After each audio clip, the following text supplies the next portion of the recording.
안녕하십니까. 맘편한 원장 김동욱입니다.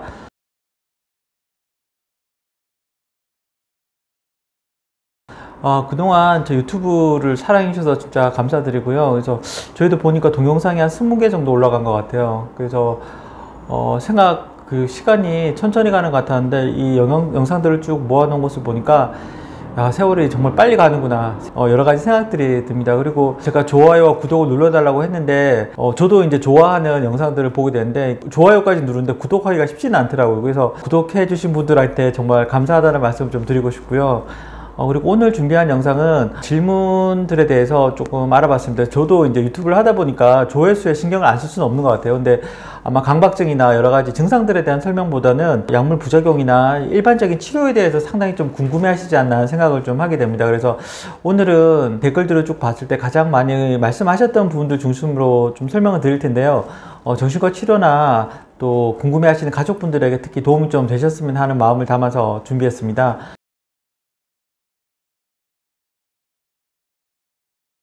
오늘 첫 번째 저희가 질문을 많이 받는 내용들이 보호자분들이 예를 들면 조현병이 됐든 우울증이 됐든 정신과적 질환을 앓고 있을 때 행동적으로 약간 퇴행된 모습을 보이고 있을 때 과연 어디까지 받아줘야 할 것인지에 대해서 질문들 많이 하십니다. 그래서 끝까지 받아주는 게 좋은지 아니면 어느 선에서 정리를 해야 되는지. 근데 특히 이제 문제가 되는 경우가 예를 들어 행동 조절이 안 되는 자녀가 있을 때 어머님과 아버님의 의견이 다를 때 두 분 사이에 상당히 좀 많이 충돌을 하게 되는 경우가 됩니다. 그래서 2차적으로 부부 관계에도 부부 사이에도 악영향을 주게 되고 또 그로 인해서 또 자녀분들에게 2차적으로 악영향이 가게 되고 그래서 이 악순환이 되는 경우들이 있을 때 항상 이게 어떻게 해야 되는지 저에게 물어보실 때가 많이 있습니다. 그래서 그럴 때 과연 어떻게 하는 것이 좋은가? 사실은 답이 없는 것 같습니다. 그때마다 이제 다르기 때문에 일관적인 답을 가지고 말씀드리긴 힘든데 그래도 저희가 보호자분들한테 꼭 말씀하신 부분들은 가급적 선은 분명히 지키셔야 한다는 말씀을 좀 드리고 싶습니다. 사람이 다음 단계로 정상적으로 성장하기 위해서는 또 정서적으로 성장하기 위해서는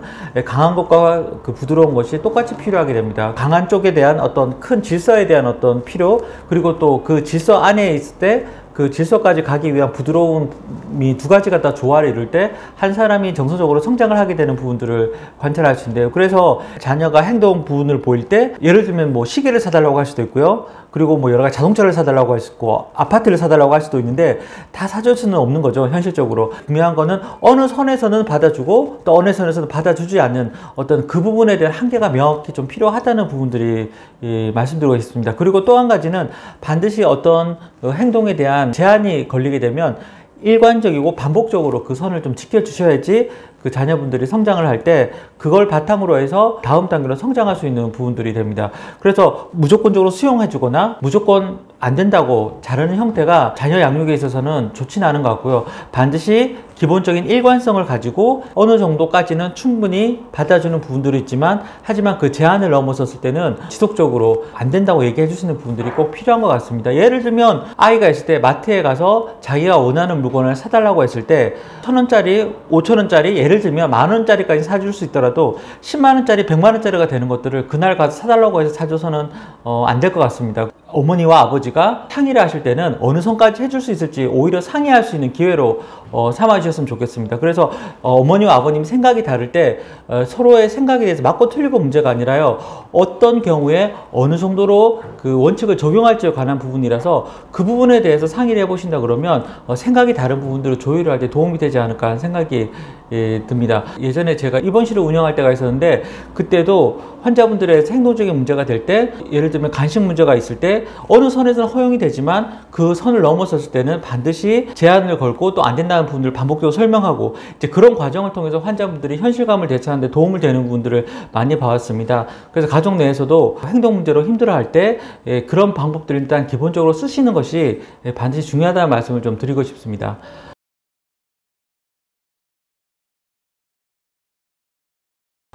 그리고 두 번째 문제 부딪히게 되는데 아마 이것들이 제가 가장 많이 듣는 질문 중에 하나인데 만약에 망상을 보일 때 예를 들어 내가 위대한 가수가 될 거다. 그래서 모든 사람들이 다 나를 추종할 것이다. 그런 생각이 있을 때 무조건 방송사에 찾아간다든지 아니면 요즘 같으면 뭐 SM이라든지 YG라든지 여러 가지 엔터테인먼트 회사가 있기 때문에 거기 가서 계속 갈 때 과연 이제 그 망상에 부딪힐 때 어떻게 해야 되는지 궁금하실 수 있고요. 또 한편으로는 우울증이나 다른 질환 분들 같은 경우에는 퇴행된 행동이 반복대로 나타났을 때 그때 과연 어떻게 해야 되는지 이 부분들에 대해서 이야기를 많이 하시는 부분들이 있습니다. 그래서 이때 어떻게 대처해야 되는지 저희들한테 좀 물어보시게 되는데요. 저희들의 생각은 그렇습니다. 제가 수많은 환자분들과 면담을 했지만 제가 사실은 망상에 대해서 그것들을 제가 설명해서 망상을 바꿀 만큼의 능력은 가지지 않은 것 같습니다. 많은 보호자분들이 환자분들 데리고 오셔가지고 그런 망상을 가지고 오셨을 때 저한테 의사 선생님이 그게 망상이고 잘못된 부분이라고 얘기를 해주면 한 번에 바뀔 수 있을 거라는 생각을 많이 하시고 오시는데 저한테 이제 그런 능력이 없다는 걸 아시고 상당히 좀 실망을 많이 하시는 부분들이 있는 것 같습니다. 그런데 솔직히 말씀드리면 앞으로도 저한테 그런 능력은 생기지 않지 않을까 하는 생각을 합니다. 왜냐하면 망상이라는 것도 사고장애나 이제 또 환자분들이 반복되는 행동들이 단순히 우리가 언어적으로 설명할 수 있는 영역을 벗어나지 않을까 하는 생각을 하게 됐습니다. 지금 사람이 정서적으로 성장을 할 때 초자아라는 게 있고 그 다음 자아라는 게 있거든요. 초자아를 통해서 자아로 성장을 하게 되는데 초자아가 뭐냐면 가장 기본적인 두 가지 힘입니다. 완벽하게 모든 것을 다 해라. 그렇지 않으면 넌 버림받을 것이다. 이 강력한 무기를 가진 그 힘이 초자아가 되는데 모든 사람들이 여기서부터 출발을 해서 이 두 가지를 완벽하지 않아도 괜찮다는 것도 이해하게 되면서 사회생활을 하게 되는 부분들이 나타나게 되는데 조현병이 됐든 어떤 정신과적 질환이 됐든 사고장애가 나타날 때는 어떤 형태가 되냐면 이 초자아의 영향을 받게 됩니다. 그래서 그분이 왜 가수가 되고 싶은지 물어보면 자기는 가수가 되어야지 완벽한 인생을 살 수 있다고 얘기를 하고요. 그리고 만약에 그 완벽한 인생을 살지 못하면 자기 인생은 버림받은 것이기 때문에 무슨 수를 써서라도 해야 한다는 생각을 많이 하게 될 때가 있습니다. 이처럼 망상을 보이는 그 이유가 논리적이지 않은 부분들이 상당히 많이 있는데 그 부분들에 대해서 가족들이 보호자분들과 얘기를 하게 될 때 말로서 논리적으로 설득을 하게 되면 상당히 많이 부딪히게 될 수밖에 없습니다. 그래서 이런 경우에는 다른 세상에 있는 언어라고 생각을 하시면 됩니다. 예를 들면 저희가 외국 사람을 만나서 얘기를 할 때 말이 통하지 않는 것처럼 사고장애나 망상을 가지고 있는 자녀분들이 하는 말들은 초자아의 언어를 사용하게 됩니다. 완벽하게 해야 된다는 것과 그리고 그렇지 않을 경우에는 자기는 버림받고 자기는 없어져도 된다는 어떤 그런 내용들을 많이 가지고 있기 때문에 이 부분들에 대해서 논리적으로 설득을 해도 통하지 않는 경우가 많이 있습니다. 이럴 경우에 저희가 할 수 있는 방법은 약물치료를 쓰게 됩니다. 그렇다면 약물치료라는 게 무엇인가 하면 초자아에서 자아로 공격하는 그 힘을 막아줄 수 있는 1차적인 어떤 방어막을 치료하게 됩니다. 그래서 1차적으로 약물 치료를 해서 어느 정도 현실감을 뒤에 찾은 다음에 안정된 다음에 그 다음 단계에 대해서 이제 대화를 해야지 얘기가 통하게 되는 부분이지 그렇지 않고서 바로 이 부분들을 논리적인 얘기로 서로 설명을 해서 설득해서 굴복시킬 수 있다고 생각을 하시게 되면 자녀분들과 부딪힐 수밖에 없는 부분들이 나타나게 됩니다. 이 부분들은 맞고 틀리고의 문제가 아니라 서로 다른 부분들에 대해서 이해를 하고 마음이 통하는 부분들을 통해서 자녀분들을 다음 단계로 성장시킬 수 있는 방법이 무엇인지 그 찾는 과정들이 치료에서 중요하지 않을까 하는 생각을 하게 됩니다. 이 부분들에서 1차적으로 약물 치료가 필요할 수밖에 없고요. 그리고 그 약물 치료가 어느 정도 안정된 다음에 상담을 비롯해서 여러 가지 다른 치료적인 방법들을 이용하시게 된다 그러면 훨씬 효율적이면서도 정서적인 부분에 대해서 손상감을 줄일 수 있고 가족 간의 관계를 회복시킬 수 있는 어떤 그런 과정으로 가지 않을까 하는 생각을 하게 됩니다.